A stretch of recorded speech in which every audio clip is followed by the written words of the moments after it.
Sebelum memulai pembelajaran, marilah kita berdoa terlebih dahulu. Berdoa dimulai. Bismillahirrahmanirrahim. Amin. Sebelum kita memulai pembelajaran, Ibu akan absen dulu ya. Mona, hadir Bu. Adelia, hadir Bu. Aldila, hadir Bu. Oke, semuanya hadir. Sebelum kita memasuki inti pembelajaran, sebaiknya kita melakukan ice breaking dulu ya anak-anak. Setelah anak-anak, silakan berdiri semuanya. Oke Bu. Pancasila, beriman dan bertakwa pada Tuhan yang Esa dan berakhlak mulia, berkebinekaan global, gotong royong mandiri, kreatif dan bernalar kritis. Yeay! Silakan dulu anak-anak.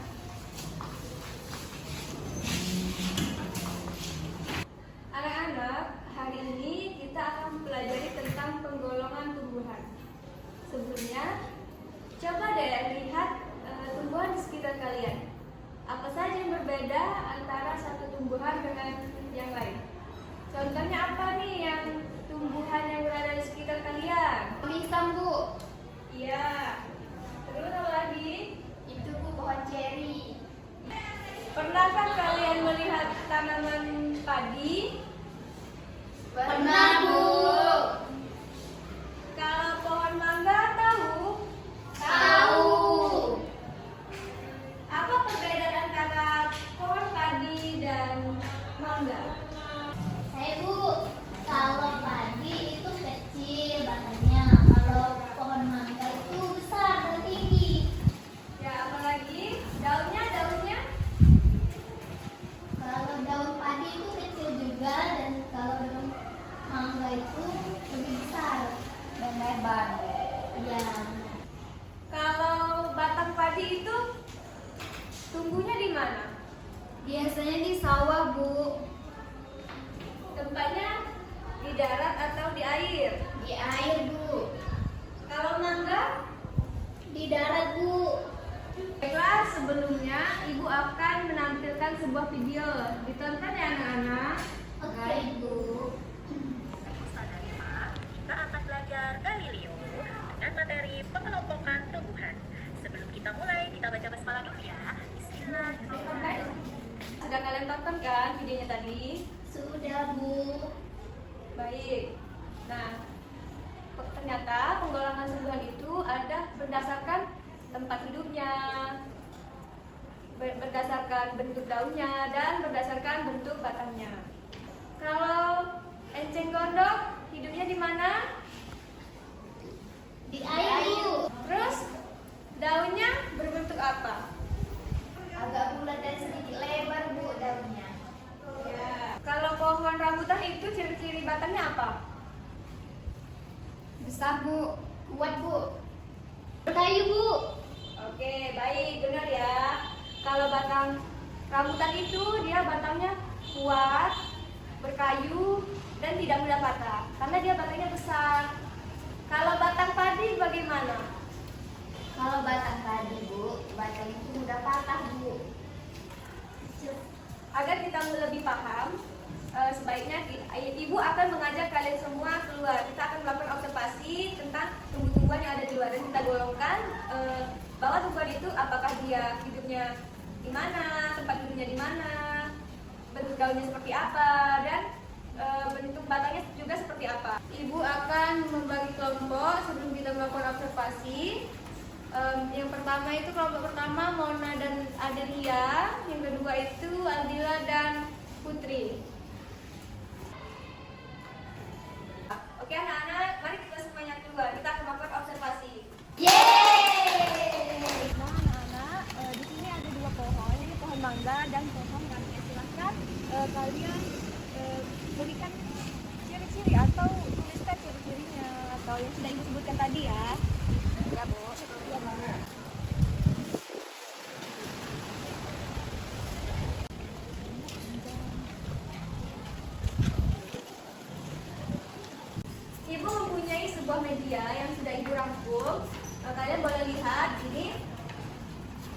golongan tumbuhan ini ada berdasarkan tempat hidupnya, bentuk batangnya dan bentuk daunnya. Nah, di sini ada beberapa kelompok tumbuhan sudah ibu rangkum dan ibu tempel di sana. Mau kita lihat, di sana kan ada pohon rambutan. Nah, pohon rambutan itu hidupnya di mana? Di darat, Bu. Nah, kalau tempat bentuk batangnya bagaimana? Berkayu, Bu. Nah, di situ juga kan ada daun keladi. Daun keladi itu bentuk daunnya seperti apa? Lebar. Ya, betul. Nah, di sini kan kita bisa lihat kalau enceng gondok. Enceng gondok tinggal tempat hidupnya di mana? Di air, Bu. Betul. Kalau pohon jagung, bentuk daunnya seperti apa? Lebar. Dan Panjang. betul. Oke anak-anak, sebenarnya banyak contoh lain dari tumbuh-tumbuhan di sekitar kita. Bisa kita lihat, ada kan banyak tumbuhan yang ada di sekitar kita itu, misalkan tempat hidupnya di air, batangnya yang seperti apa, dan bentuk daunnya seperti apa. Baiklah anak-anak, setelah apa yang kita pelajari hari ini, apa yang kalian dapat pada pembelajaran hari ini? Tentang penggolongan tumbuhan, Bu. Iya Bu, tumbuhan yang ada di sekitar kita. Jadi Bu, tumbuhan itu ada yang hidup di air dan di darat Bu. Dan bentuk daunnya itu juga berbeda-beda Bu. Ada yang lebar, ada yang kecil. Dan juga batangnya itu ada yang berkayu dan juga ada yang lunak Bu. Ya, oke, itulah yang kita pelajari hari ini. Berarti paham semua ya? Paham, Bu. Ibu mempunyai tugas untuk kalian, tolong dikerjakan ya, Nak. Ya, Bu.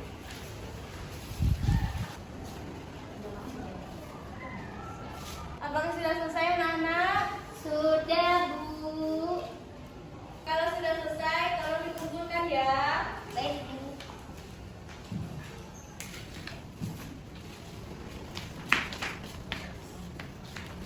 Di sini Ibu lihat bermacam-macam ya jawabannya, dan juga semuanya bagus jawabannya. Di sini Ibu contohin siapa yang dia? Mona. Mona menyebutkan mangga itu batangnya besar, berkayu. Betul tidak? Betul, Bu. Nah, oke, dan hidupnya di darat, betul. Oke, nanti Ibu koreksi di rumah ya, anak-anak. Iya, Bu. Setelah apa yang kita pelajari pada hari ini tentang menggolongkan tumbuhan, patut kita ketahui di dalam Al-Quran itu, Al-Furqan ayat 2 dijelaskan bahwa Allah sudah menciptakan segala sesuatu itu dengan ukuran dan takarannya masing-masing.